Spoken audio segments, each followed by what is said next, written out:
lucu juga Pak Nurmantio nyebut apa cebong dan apa saya sendiri lupa. Nah itu kan pertanda daripada ketidakdewasaan kita. Terus terang aja menggunakan istilah-istilah seperti itu adalah pertanda ketidakdewasaan kita. Apa yang dilakukan oleh Pak Jokowi terlepas daripada ada yang setuju, ada yang tidak. Dia mencoba mencari jalan yang memungkinkan untuk bisa melihat jalan ke depan. Terlepas daripada saya, tentu saja dalam bagian tertentu saya sepakat dengan Pak Gatot dan gambaran yang diberikannya. Tetapi juga kita tidak bisa langsung menyatakan Pak Jokowi sebagai presiden salah. Gak bisa. Karena apa? Dia mencari satu jalan yang sudah menjadi beban sejarah selama hampir 60 tahun. Orang boleh mengatakan apa yang dilakukan Pak Jokowi dengan peraturannya itu seakan-akan menguntungkan satu pihak. Silahkan, itu hak Anda untuk memberikan itu. Tetapi, kalau tidak ada jalan yang coba dibuka, kan tidak terjadi diskusi ini. Kalau Pak Jokowi tidak mengeluarkan peraturan ini, kita kan tidak duduk di sini. Dan kita akan tetap tidak menjadi dewasa. Nah, kalau yang berkaitan dengan apa yang dilakukan oleh Presiden dengan peraturan Presiden nomor 17, saya melihat itu sebagai sebuah langkah untuk mencoba mencari alternatif. Karena persoalan ini sudah berlangsung sekian lama. G30S sudah 58 tahun. Peristiwa-peristiwa yang lain juga sudah 20-an tahun.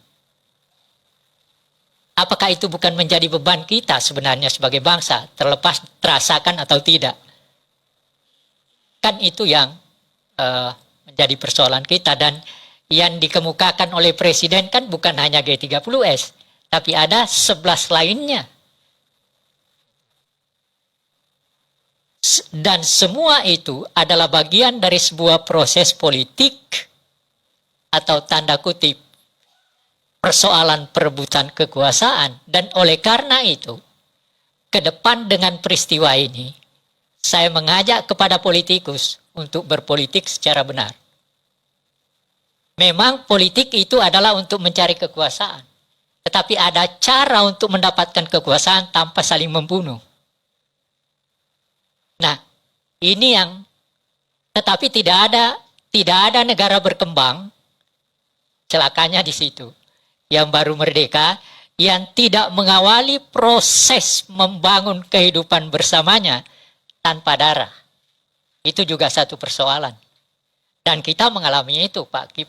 Sejak tahun 45 sampai akhir daripada bahkan awal dari reformasi, kan kita boleh dikatakan dan harus diakui kita berkelahi terus kok. Itu fakta. Terlepas daripada ideologi yang dipegang oleh masing-masing, itu adalah hak mereka. Yang mau jadi nasionalis silahkan, yang mau jadi agamais dalam arti kata ideologi Islam silahkan, yang ketika itu yang mau komunis ada.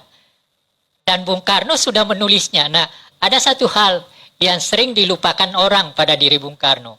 Bung Karno ini sejak menerjunkan diri dalam politik, dalam pikirannya bangsa ini harus bersatu. Itu yang ditulis tahun 26. Yang aneh dalam pikiran orang, tidak mungkin yang namanya nasionalis, namanya komunis, namanya Islam bisa bersatu. Tapi dalam pikiran Bung Karno tahun 26, yang memang menghendaki agar supaya dalam proses membangun Indonesia yang merdeka hanya mungkin dilakukan dengan persatuan. Tapi dia sadar juga, tidak mungkin Islam dan komunis bisa bersatu. Itu ditulis. Tapi dia bilang, marilah kita melupakan itu dan masing-masing bisa membuang yang berbeda. Itu jelas dikatakan dalam hal itu. Nah, tetapi di sini persoalan besar yang dihadapi ketika itu, ketika Bung Karno, karena seperti dikatakan oleh Pak Nurmantio, Nurmantio tadi, Bung Karno itu sebenarnya sebagai kepala pemerintahan hanya 6 tahun. Dari tahun 60 sampai 65 boleh dikatakan sudah dalam keadaan itu. Nah, ketika itulah dia ingat dan tidak ada orang bisa menyalahkan. Dia teringat akan idenya dan idenya kemudian dirumuskan kembali menjadi Nasakom. Dan itulah yang dijadikan suatu proses yang pada akhirnya menyebabkan beliau juga tersingkir. Tetapi bagi saya, ini semua adalah pelajaran yang baik dalam pengertian berjalan ke depan. Saya berbicara ini bukan, saya berbicara tentang sejarah, tapi sejarah yang saya bicarakan adalah untuk hari depan. Bukan untuk sejarah itu sendiri. Tidak ada gunanya belajar sejarah kalau sekedar sejarah itu sendiri. Tetapi di kekinian saya bicara tentang sejarah untuk berjalan bersama ke depan. Nah, di sini saya menanggapi apa yang dilakukan oleh Pak Jokowi, terlepas daripada ada yang setuju, ada yang tidak. Dia mencoba mencari jalan yang memungkinkan untuk bisa melihat jalan ke depan. Terlepas daripada saya, tentu saja dalam bagian tertentu saya sepakat dengan Pak Gatot dan gambaran yang diberikannya. Tetapi juga kita tidak bisa langsung menyatakan Pak Jokowi sebagai presiden salah. Gak bisa. Karena apa? Dia mencari satu jalan yang sudah menjadi beban sejarah selama hampir 60 tahun. Itu baru satu persoalan.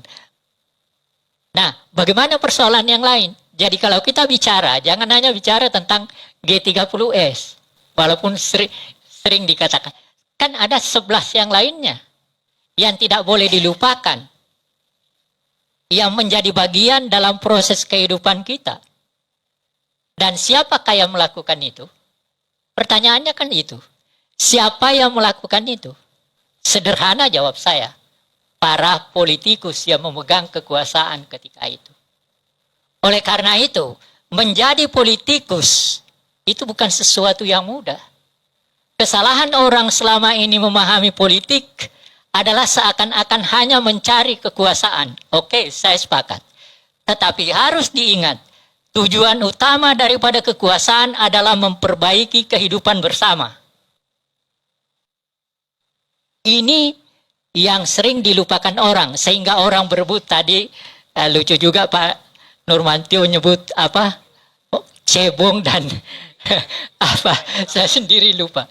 Nah, itu kan pertanda daripada ketidakdewasaan kita. Terus terang aja. Menggunakan istilah-istilah seperti itu adalah pertanda ketidakdewasaan kita. Kalau mau jujur pada diri kita. Nah, saya sebagai seorang warga negara yang kebetulan pelajar sejarah, melihat ini semua persoalan adalah bagian dari proses persoalan kita ke depan untuk menjadi lebih dewasa.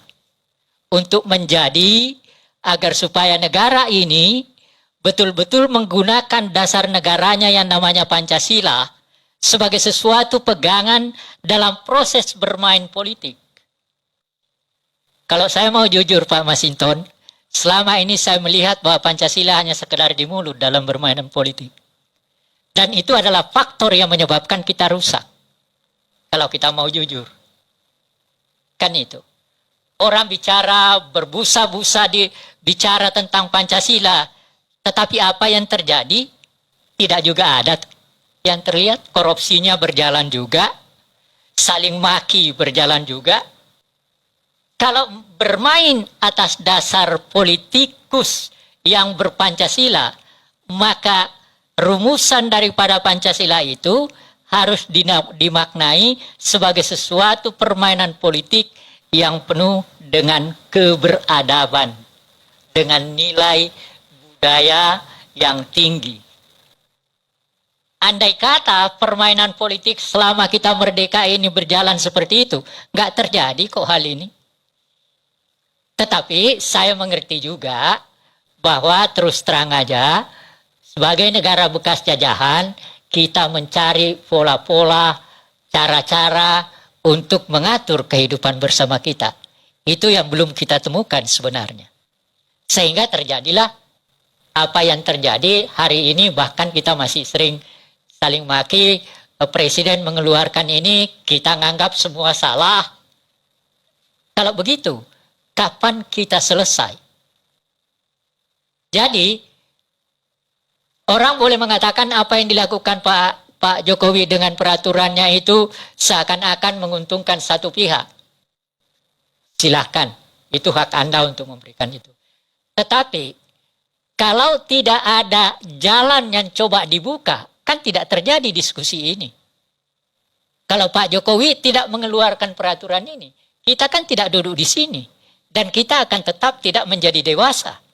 Kita akan selalu saling tuduh di antara satu dengan yang lain. Tetapi dengan adanya itu, maka sekarang kita duduk, dan besok saya harap agar supaya masyarakat lebih terbuka lagi, menerima kenyataan itu dengan satu catatan.